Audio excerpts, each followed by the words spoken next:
Azərbaycan hər zaman qonaqlı, qaralı bir ölkə olub, xüsusilə də paytaxtımız Bakı son dövrlərdə bir çoxlarının üst tutduqları sevimli məkanlarından biridir. Bu dəfəki qonaqlarımız isə heç də uzaqdan deyil, elə qardaş Türkiyədən, İstanbul şəhərindəndir. Dediklərinə görə bu onların Bakıya 11-ci gəlişləridir.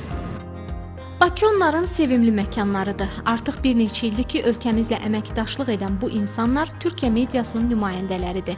İki ölkə arasındakı media əməkdaşlığını yüksək dəyərləndirən qonaqlar ölkəmizdə keçirilən tədbirlərdə də yaxından iştirak ediblər. Söhbət Atakan Taşur və Koray Bozat'dan gedir.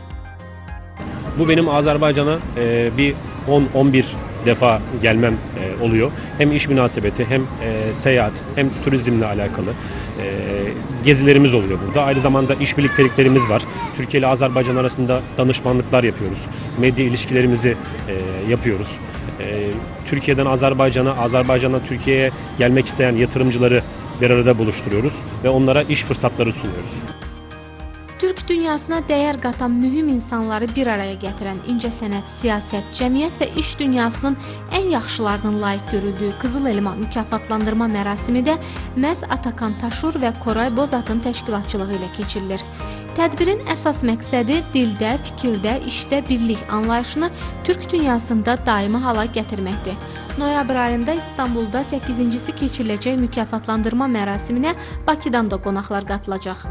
25 Kasım'da 8. Türk Dünyası Kızıl Elma ödülleriyle sanat, siyaset, spor ve iş dünyasının en iyilerini İstanbul'da buluşturacağız ve onlara bir mükafat vereceğiz. AS TV ailesi ve TRT Haber ailesinin de bir arada bize her sene destek vermesinden de gayet mutluluk duyuyoruz diyebilirim. Müsahiblərim xalqımızın qonaqpərvərliyini, mehribanlığını yüksək dəyərləndirirlər. Azərbaycana tez-tez səfər edən qonaqlar hər gəlişlərində müxtəlif bölgələrimizi gəzdiklərində dedilər. Ən çox getmək istədikləri məkanları soruşduqda isə cavabları Qarabağ oldu. Bakü bizim kendi evimiz, kendi vatanımız gibi hissediyoruz Bakü'de. Bakü'yü çok seviyoruz, Azerbaycan'ı çok seviyoruz. Azerbaycan kültürünü, geleneklerini, göreneklerini kendimize çok yakın görüyoruz.